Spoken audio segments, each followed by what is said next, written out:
Hi there. In the past day, George R. R. Martin gave two big interviews.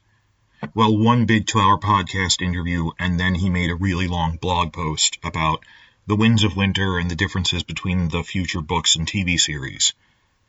I'm going to split this in half. I'm going to talk about the blog post mostly in this, plus a few things he said about Winds of Winter in the podcast, which wasn't much. It's about the blog post. Now, I don't like just reading things off, but it's ambiguous enough. I'm going to do that at the end. I'm just going to read it off. But anyone can do that. I want to start with my observations on it.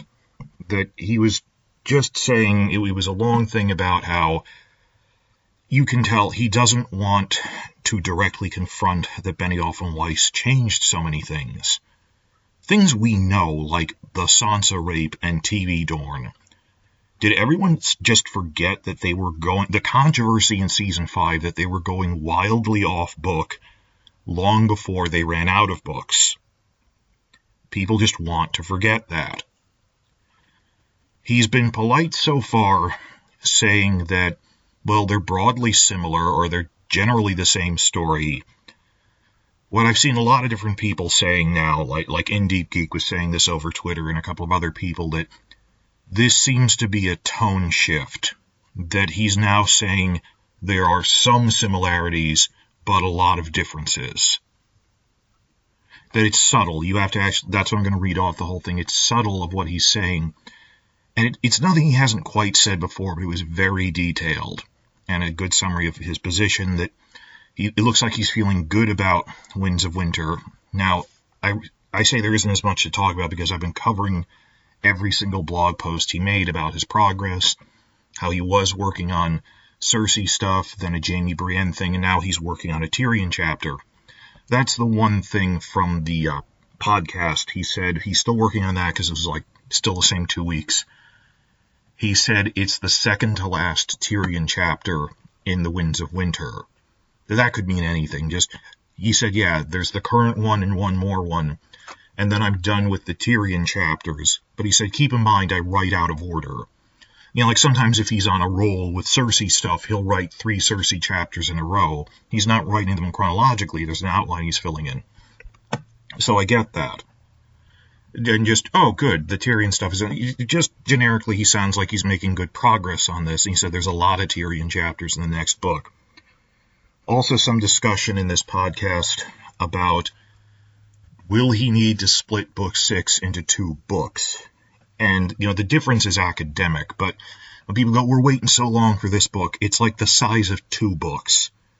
To the point that he said it's going to be longer than the current longest book, like Storm of Swords, Dance with Dragons. He said it'll be longer than that, to the point I need to have discussions with my publisher about whether we need to split it in 2, because books, there's a physical limit to how deep a book can be before it falls apart, and the leaves fall out.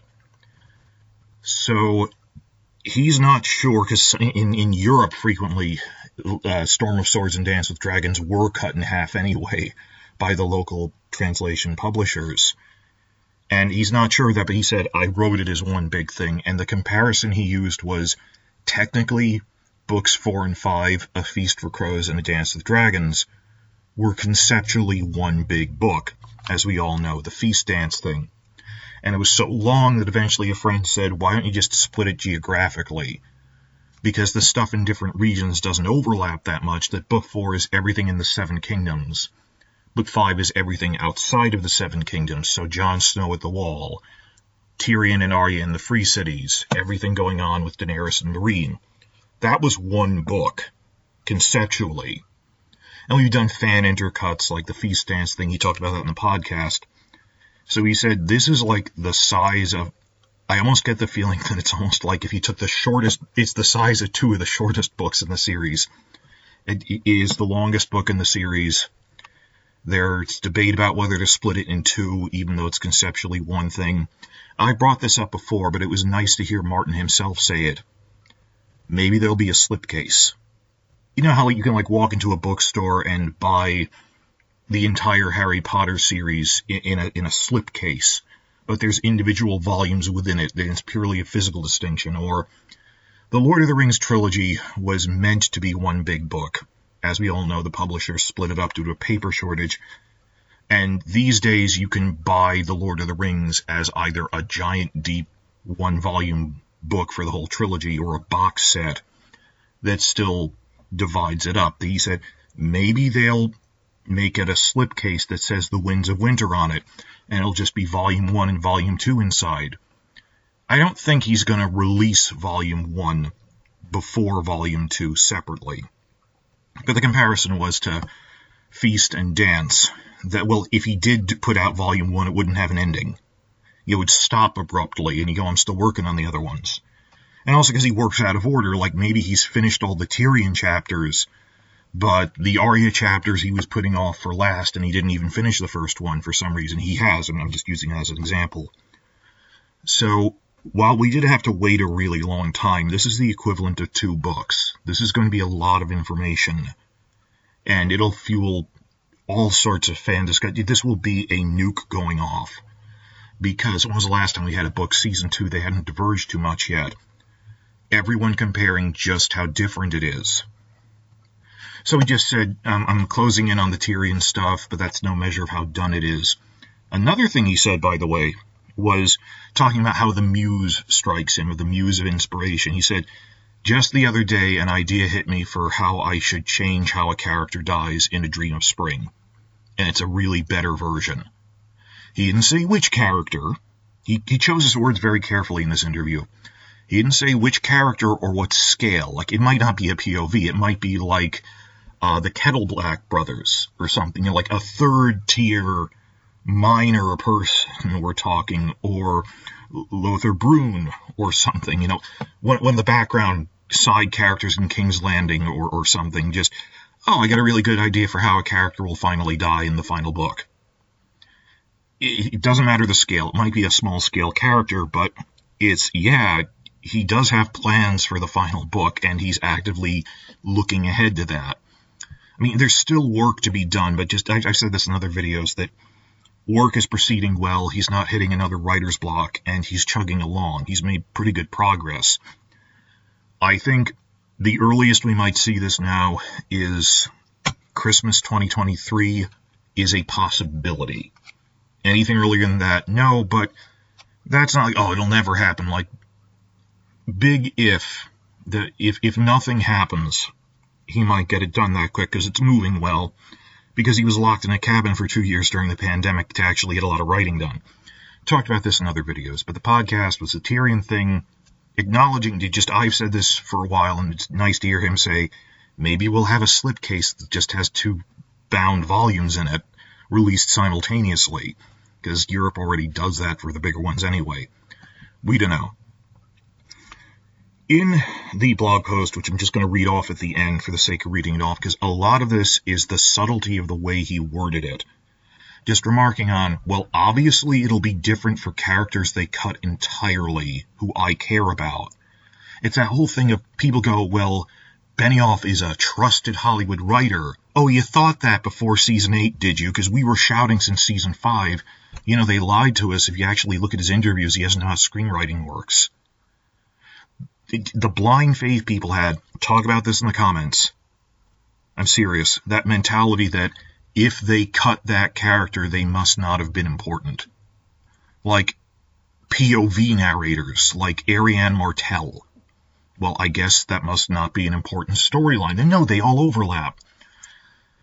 What I really want you to look at is, and I'm going to link this in the description and at the end, is a guest video that I have on my channel, that it was actually an article written in a Northern England college newspaper by Becca Boyes, and everyone really liked it so much, I asked her, can you just read off an audio of this and as a recording, and I'll set it to slides of the pictures of what you're talking about, and I'll turn it into a video. She actually did a really good reading. She didn't just read it off in monotone, she performed it well. And that was a really popular video, and, you know, I'm honored that she was very nice to give it to me. But to get the word out, she gave a very good summation, like 15 minutes of, the books are like a puzzle. All the pieces interconnect. You can't just cut out the Golden Company stuff with young Griff and the Blackfires, or Dorne. These weren't side stories you could cut. Or the Taisha reveal for Tyrion. So, or Sansa's entire goddamn storyline in The Vale, that these weren't, by definition, minor storylines. Well, I guess Benioff was right to cut them. What basis for comparison did you have? You can only judge that in, like, a finished book, and even then people complain when you, like, cut side characters from The Lord of the Rings or condense them. This was an unfinished book series, and people had blind faith that, well, I guess they cut them for a reason. Maybe it wasn't a good reason. Maybe it was a good reason, but the way they executed that condensation was done poorly. I don't know. But her video goes over this very well. I'm going to link it.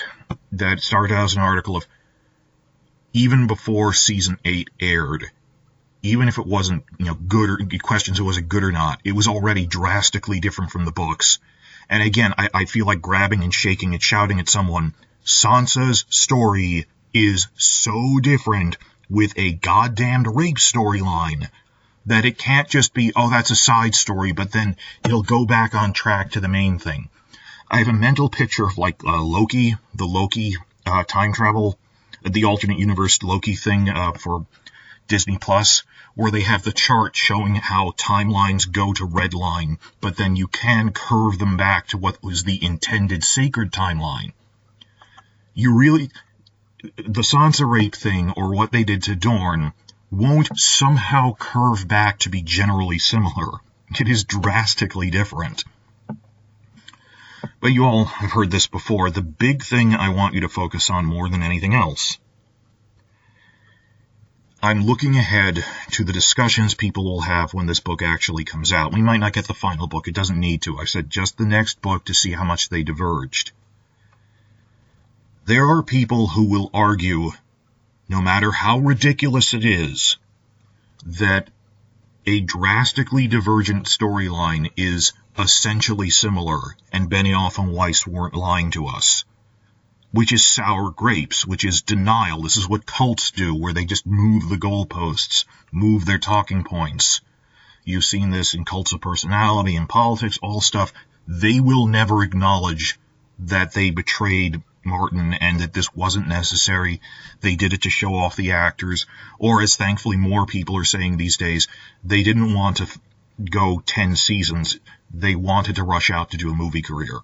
Martin briefly touched on that in the podcast. He said,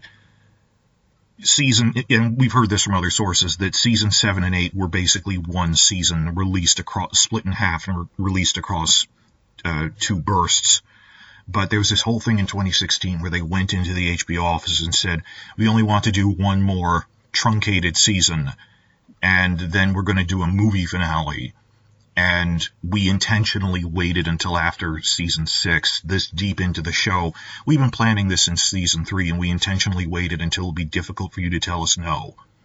And then HBO went, you fools, you've hamstringed yourselves that no, it isn't a matter of pressuring us. We would never do a movie finale. Nothing does that. Our subscribers would revolt against us.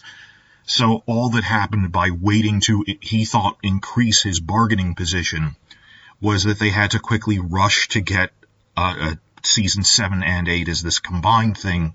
They wanted the prestige of a movie finale, that this was their launching point. They saw the show as a stepping point to a movie career. And HBO, if nothing else, HBO, their old executives were the ones who had no one to blame but themselves. That Plepler was the guy after the Sansa rape in season 5 saying they can do whatever they want. And then like a year later, they came into his office and said, hi, we're betraying you by we were waiting to do a movie finale and we don't care what you think. Like, this is the monster you created. You're the one who took his leash off. At any rate, all the stuff that they're saying, oh no, this is essentially similar, we know how different it was from the print books. And there are people who want to believe that. In the podcast, he said, I seriously told HBO we should go at least 10 seasons, possibly 13, but I'm the author, I want to go 13, but it's silly that you didn't do 10, because you can't tell it in less than 10. And they wanted 7, and they split it in half with truncated seasons. But I'm sorry, I'm rambling because I'm angry. It's case in point, then people go, how many times have you heard someone gaslighting you? And I use that very specifically, gaslighting, that the Sansa rape isn't an invention. It just happened to a different character. Then by definition, it isn't. It'd be so weird to yell about this at a live panel where people couldn't just ignore my tweet or something, that they deflect and make straw man arguments of, you're just upset about how graphic it was, but it was more graphic in the book and it still happened in the book just to someone else. Bullshit. We are yelling about how you ruined Sansa's character arc. And they use that to deflect from, you're angry about rape in general. No, I'm angry that you threw out Sansa's storyline and replaced it with something that wasn't just putting her on pause, but really demeaning, and then claimed that by the end, no, she's randomly strong. And for those, she didn't do anything in the Battle of the Bastards. Nothing that really influenced it. Then the same thing happened in season 7. And people don't want to see they're linked, that they compartmentalize to get away from the criticism, that they kept just focusing the camera on Sophie's face and playing swelling music and insisted this is her being powerful, when it's just a bunch of hero shots. Littlefinger, how the hell did Sansa defeat Littlefinger? It's the same as how she allegedly defeated Ramsay. The camera zoomed in on her as the music swelled. And then season 8, I am disgusted and humiliated by the people saying, no, it worked out for Sansa. She's powerful in the end. She became a queen. What? They randomly said, she asked her brother for permission to be a queen, and she said yes. This isn't narrative agency. And I am waiting for the major writers of the world, the Stephen Kings and Diana Gabaldons, who are friends with Martin, to, at San Diego Comic-Con panels, call this out as this is bad writing. This makes no sense. The way, Seth Rogen said, it didn't make sense that Jaime went back to Cersei at his panel, but more so, I'm waiting for writer roundtables that call out how bad this was. There are people who say that the Sansa rape was essentially the same as the books, even though it happened to someone else entirely. And there's already an argument that, the Sansa being queen in the North makes no sense. Westeros.org argued, and I agree independently, I think Sansa's going to be queen of the Vale. Let's accept that as a given right now. Assuming that Sansa becomes queen of the Vale and not the North, there are you've seen these people. They're not even like the Watchers on the Wall crowd, basically just pouting and they went silent. I mean, the people who, if you're a diehard on that level, like a cult that the UFO doesn't come, this happens in real life. When the UFO doesn't come, the handful who still believe in it are even more radicalized. And they need to run around telling other people, asking other people, you agree with me, right? They go on recruiting drives after their belief has been wounded like that, because it's dependent on groupthink, dependent on other people telling them they're right. So you've seen this online, that it's just this tiny subfraction of people, not even Shonleys versus book fans, but a very small minority of people running around saying that season 8 was amazing, how dare you criticize it, and they just, wake up in the morning and spend all day doing this? They don't actually write long-form essays explaining why it's good. They just badger you. They're trying to wear us down, and it's just they live on the social media or something, I don't know. On Reddit, Twitter, and it's a very small minority. I'm not even talking about the ones who do it for fun, like the trolls who do it to taunt us. I mean, people who really believe it. There are people who, if the next book if in the end Sansa becomes Queen of the Vale, instead of, by the end of, that might even happen by the end of Winds of Winter, not even Dream of Spring. If she becomes Queen of the Vale, there are people who will say that is essentially the same as her becoming queen in the North. No, that's an entirely different storyline and character arc, because her becoming queen of the North through seasons 5, 6, 7, 8 was incoherent. Whereas the Vale isn't just different, it would be also told better. Now, first off, there's things that are different, no matter how ridiculous they will say is the same. Now, if Sansa's Queen of the Vale, I think Bran will be king of the North, because as Robb's younger brother, he's his rightful heir the second he sets foot in Winterfell, right? That wouldn't be ridiculous to us. Westeros.org thinks the Seven Kingdoms are going to split up, like Rome, the Roman Empire splitting up. there are people who will argue that after all this yelling about us going, Bran being king of Westeros makes no sense, they will shield their wounded pride by saying, oh yeah, it's essentially similar. It's essentially similar. He became king, but king of what? I've noticed that with Benioff. He always says, George told us Bran will be king. But it's this petty thing that he can't bring himself to even lie that much and go, king of what? King of what, Benioff? King of what? And I've seen that in other things he's done throughout his career. He has this childish, you don't consider it because an adult wouldn't be this shameless. He lies through omission all the time, and then he'll come out in an interview and go, well, I never said it was king of what, and for other things that have happened. I didn't technically lie. That he's deflecting, or he thought Martin would never finish the books, I don't know. But if Bran is king of Winterfell and Sansa's king of the Vale, that is not the same as what happened in the TV show at all. And there are people who claim it's essentially similar. What about Jaime and Cersei? What if they end with Jaime killing Cersei and turning on her?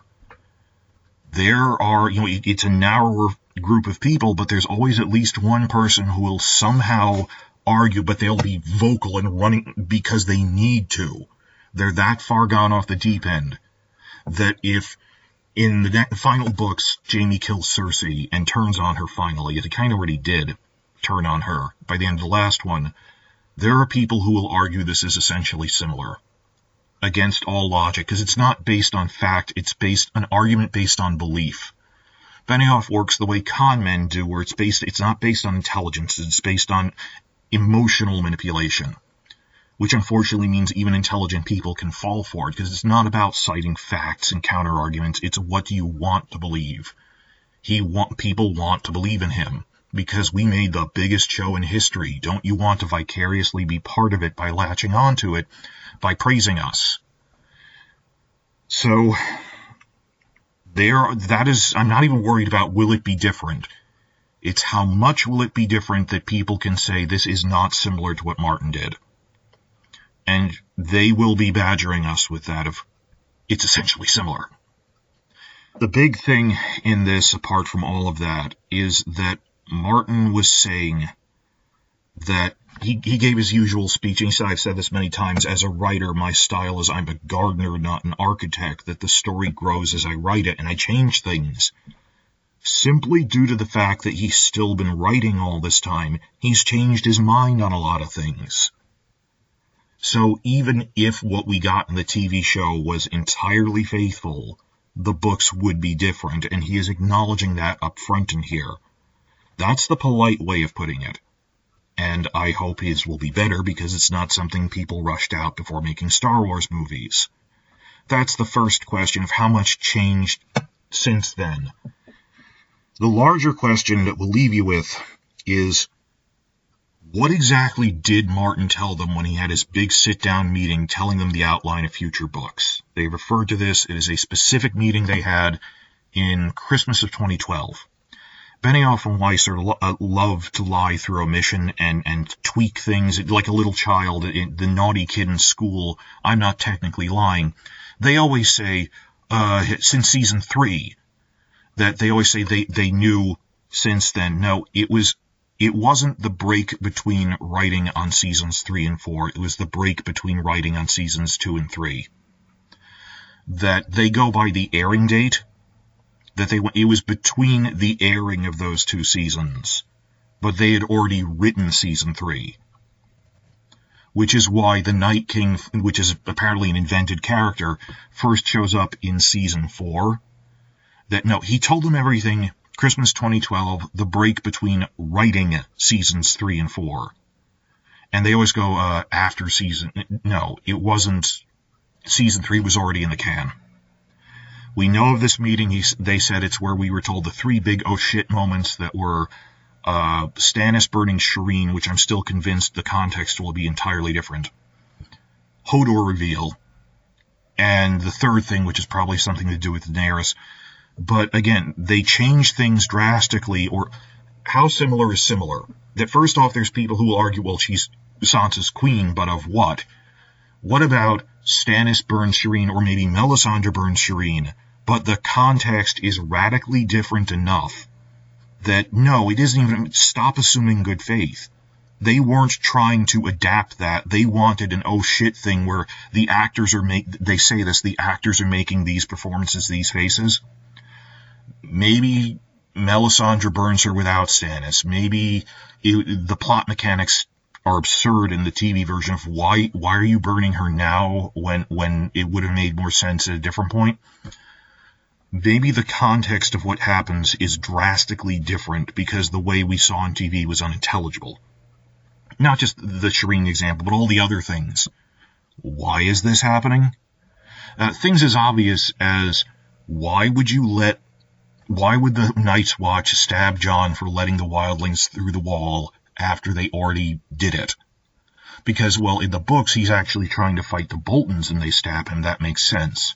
Plot mechanics they screwed up from books 4 and 5, which we know they didn't tell coherently. People are going to be going, it's basically the same. Okay, the first thing is stuff that's blatantly different, and they go, it's the same. The second thing is stuff which, while almost vaguely telling Martin's story, was so truncated as to be genuinely incoherent. Like, it's possible Bran really does become king, in which case you gave no setup for it whatsoever. There should have been another 3 seasons to set it up, and there will be people going, see, it's real. You went down a checklist of bullet points. That this isn't what Martin, even if it is what Martin intended, it is so truncated and we just skipped through it, that you cannot say that you told this story or were even trying to tell it before you rushed out the door. And in which case the context might make more sense. I mean, I like it. Like even James Gunn in a public tweet said, we're not opposed to the idea of Daenerys becoming a villain. We're opposed to the idea that it happened in literally 2 episodes to the point it was incoherent. That's like a 3-season story arc. That isn't within 2 episodes she went from saving everyone in a battle to, and she's evil now. That you sped it up to the point of absurdity. And the fine details were changed. And maybe it's not even, I actually think she will die, but not as a genocidal maniac. I think maybe Jon will be upset with her that she's like, yeah, I'm going to kill Lannister prisoners because they broke the laws of war, the Red Wet. It's a question of the laws of war, of the Freys and Boltons betrayed guest right to kill Robb. Could you then, like Lord Manderley, kill a Frey who was a guest at your table because they broke it first? Like, if people attack you under flag of truce, is it okay to then attack them under flag of truce because they started it? They're the ones that broke the rules first. That is a valid debate. That I think what happened, I have longer videos on this, is that, like, Daenerys is ruthlessly bombing out Lannister positions, not caring about collateral damage among the civilians. And Jon gets upset about this, as opposed to, they never coherently explained, why are you intentionally burning as many civilians as possible and not even trying to get to the Red Keep? Remember after they did all that stuff about human shields and then they just didn't use it at all? We can tell there was a rewrite near the end or something different happened. That I think they tweaked this, and it's a matter of, we're going to be debating this. They tweaked it so that I think what happened, this is pure speculation, don't take me to the bank on this, is they worried that people would stop liking Jon Snow and they wouldn't get Emmys if Jon killed Daenerys in a morally ambiguous situation where you can't just keep killing people who surrender like that, even if they're evil. So they turned her into an unlikable villain so no one would blame Jon when he kills her, not realizing that you can't coherently make Daenerys into a villain that would be justifiably killed. To make up that we thought people wouldn't like him. I think there's a couple of variations that could happen there. That I think a lot of characters will die. This isn't a checklist to me of who lives and dies, but how well their story is told. And that's another thing that disgusted me. People who by the end said, well, aren't you happy that Sansa and Bran had good storylines because they lived to the end? No, they had terrible stories. How many of us were upset about Bran being king as making no sense for him or the story or whatever? And there are people like, well, I assumed you'd be happy about that it's good because they're alive? A character is measured by like Oberyn dies, but I still think he was a well-done character even in the TV show because they hadn't gone off the rails yet. It isn't a measure of who lives or dies. Boromir in The Lord of the Rings dies, Sean Vane, but he has a really good story arc. So that isn't a measure of anything. So it's a question of how different will it be? And that some people will try to gaslight us that that was essentially similar when it was drastically different. Or even if on paper as a bullet point, it was something similar. Like Bran becomes king of Winterfell. Well, that's basically the same. No. But then you have other things like at some point Jon stabs Daenerys and she dies. But the actual circumstances are utterly different. Maybe he stabs her because he's Azor Ahai and needs to make Lightbringer, needs to make his sword to fight the White Walkers. That would be a very different ending. And while on paper, it's the naughty child going, I didn't technically lie. It's the spirit of the law. It's that you weren't trying to adapt that. You tried to twist it into something that you thought would be an oh shit moment for ratings draw. For Emmy bait, you weren't even trying to tell his story. It isn't a matter of condensation. And you notice how they flip the double think that they do both things. Yeah, this must be the same as the books. And even if it isn't, so what? The books are the books and the show are the show. That they simultaneously think they don't need the books, and when you accuse it's probably different from the books, they go, I don't care. That there is no scenario in which they're wrong. So I started with my thoughts on this because anyone could just read off the thing, but here's Martin's words on this. I'm going to rush through this because I'm already 30 minutes in. Sorry. I hate doing this, just reading off the thing. Anyone could do that, but judge for yourself by his words. Skip a bit, which brings me to the Winds of Winter. Most of you know by now that I do not like to give detailed updates on winds. I am working on it. I have been working on it, and I will continue to work on it. Yes, I work on other things as well. I love nothing more than to surprise my readers with twists and turns they did not see coming, and I risk losing those moments if I go into too much detail. Spoilers, you know. Even saying that I am working on a Tyrion chapter, as I did last week, gives away the fact that Tyrion is not dead. Reading sample chapters at cons or posting them online, which I did for years, gives away even more. I actually quite enjoyed doing that, until the day came that I realized I had read or posted the first couple of 100 pages of Winds, or thereabouts. If I had kept on with the readings, half of the book might be out by now. So, I am not going to give you all any kind of detailed report on the book, but I will say this. I have been at work in my winter garden. Things are growing and changing, as does happen with us gardeners. Things twist, things change. New ideas come to me. Thank you, Muse. Old ideas prove unworkable.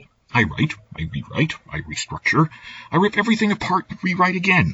I go through doors that lead nowhere, and doors that open up on marvels. Sounds bad, I know, but it's how I write. Always has been, always will be, for good or ill. What I have noticed more and more of late, however, is my gardening is taking me further and further away from the television series. Yes, some of the things you saw on HBO, in Game of Thrones, and you will also see in The Winds of Winter, though maybe not in quite the same ways. But much of the rest will be quite different. Much of the rest will be quite different. And really, when you think about it, this was inevitable. The novels are much bigger and much, much more complex than the series. Certain things that happened on HBO will not happen in the books, and vice versa. I have viewpoint characters in the books never seen on the show.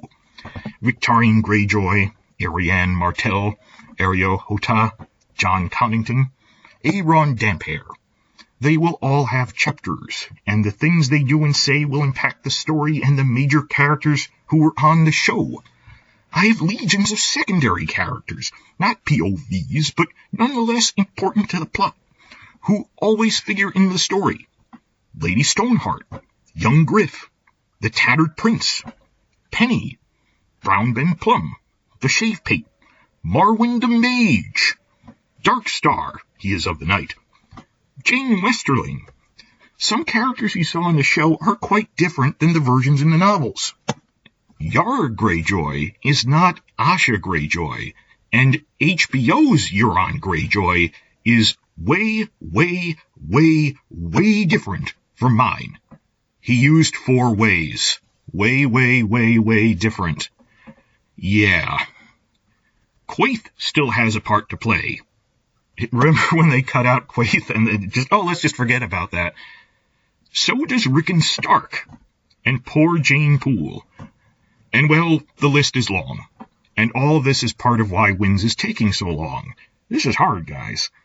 Remember that since the pilot, they were arguing with him, can we cut Rickon from the show entirely? And he said, the book series isn't done, and I'm telling you, Rickon does stuff by the end of the series that's important. So it's that circular logic of they cut Rickon to nothing, therefore he's not important. Well, how do you know that? He keeps saying Quaithe will do things, Rickon will do things. That was set up. And he's listing it here in his own words better than I can. He continues, oh, and there will be new characters as well. No new viewpoints, I promise you that. But with all these journeys and battles and scheming to come, inevitably our major characters will be encountering new people in lands far and near. One thing I can say, in general enough terms, that it will not be spoiling anything. Not all of the characters who survived until the end of Game of Thrones, the TV series, will survive until the end of A Song of Ice and Fire. And not all the characters who died on Game of Thrones will die in A Song of Ice and Fire. Some will, sure, of course, maybe most, but definitely not all. Of course, I could change my mind again next week with the next chapter I write. That's gardening. And the ending. You will need to wait until I get there. Some things will be the same. A lot will not. That's a major shift by him. No doubt, once I am done, there will be huge debate about which version of the story is better. Some people will like my book, others will prefer the television show. And that's fine. You pays your money and you make your choice. I do fear that a certain proportion of my fans are so angry about how long Winds has taken me that they are prepared to hate the book, unread. That saddens me, but there's nothing I can do about it. But write the best book that I can, and hope that when it comes out, most fans will read it with clean hands and open mind. That's all I can tell you right now. I need to get back to the garden. Tyrion is waiting for me. So that speaks for itself. It's subtle. It's not any one big revelation, but this marks a major tonal shift in Martin talking about differences between books and TV show. He's at least saying it grew different. The accusation we will look forward to is how much of the shit that they did in seasons 5 through 8 was stuff in the outline that you told them. What was the outline you told them Christmas 2012 between the writing of seasons 3 and 4? Because the Sansa rape sure as hell wasn't in that outline. Cutting Arianne Martell sure as hell wasn't in that outline. What was in it that they ignored or chose not to do? What was this discussion like? Was there a discussion? Because there is no writer's room. It's just Benioff as this man-child with no limits and no consequences, being allowed to do whatever he wants. I don't think, when you saw how weird it was when he was getting increasingly at a loss for words in the inside the episodes, when he had to finally on camera go, well, why is this happening in like season 7? And he was stumbling for words. I don't think he ever had to verbalize why things were happening. Like in writers' meetings, the videos we saw of the season 8 cast read, live read of the script for the first time, no one, and granted they're just clips, but did people even stop to ask him, why is this happening? It was a fait accompli, as they say, that, hey, here's the finished script. And they might ask for points of clarification, but he doesn't have to explain himself to the cast, and there are no other writers to explain himself to. Maybe he discussed it with Weiss. I don't think he discussed it with him any more than he did the cast. There was no discussion. It's just, it's purely in his head. Whereas things on Breaking Bad go through discussions, this was in his head. And you could tell he didn't have to explain himself. At what point did he stop having to explain himself to Martin? Did Martin ever have a phone call where he went, why are you doing the Sansa rape? Did he have to explain himself, or was it one of those things where he just gives a non-answer and non-verbally you get the message that I'm doing this, screw you, and I don't even have to explain myself? I don't think he had to verbalize these things aloud. And the inner reason was probably because I want to show off these actors to get awards. Think of out-of-universe things. Up to the point that happened, we kept thinking they have a weird interpretation of these characters. It's not that. It's out-of-universe things that he wants to ride the coattails of celebrity actors to boost his own career. And I loved it when other blogs and stuff finally by season 7 were realizing this, like Race for the Iron Throne, that there is no in-universe reason for the White Hunt or for Tyrion to be confronting Cersei like this. In a retread of their earlier arguments, it's meant to show off Peter Dinklage and Lena Headey for Emmys. And indeed, that's the season that was the specific scene he submitted in his for-year consideration pack for Emmys and won that year. But this is Martin politely and not even claiming that they went off outline. And we know they went off book, if nothing else, that you don't even need to prove that. This is him, the politest way possible, saying, oh, because it grew in a different direction since I told them. I mean, some of it assuredly did, but some of this is also a lot more than that, like Sansa. That this is Martin really acknowledging how different the books will be for whatever reason.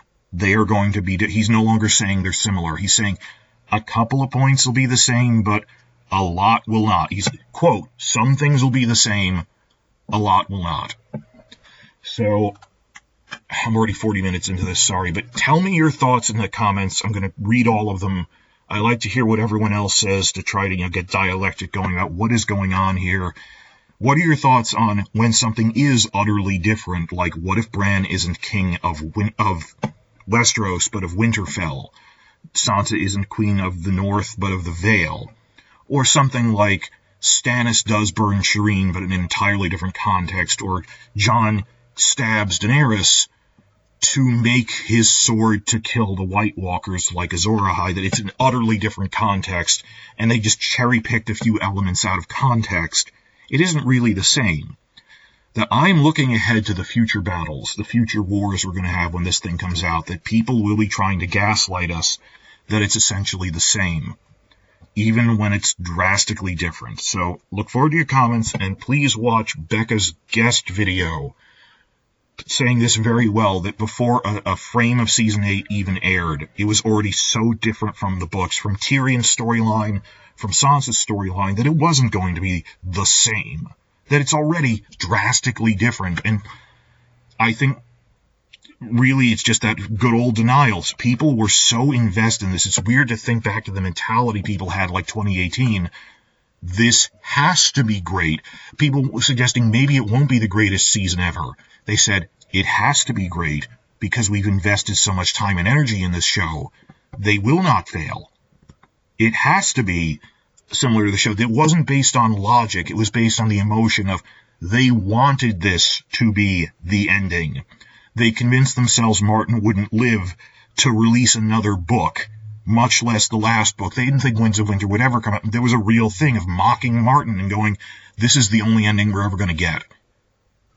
That's absurd. It isn't the ending. There's only one ending, and they've already diverged so much from what Martin did. This isn't going to be Sansa's ending.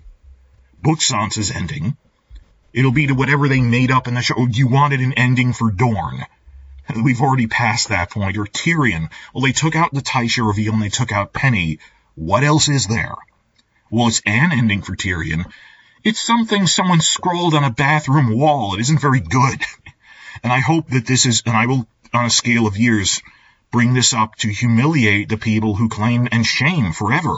The people who betrayed us and at the time said these ridiculous things that deserve to be shamed. That, no, you could never just make an alternate ending. And other times they didn't even say it was an alternate ending. It was said, oh, it's basically the same ending.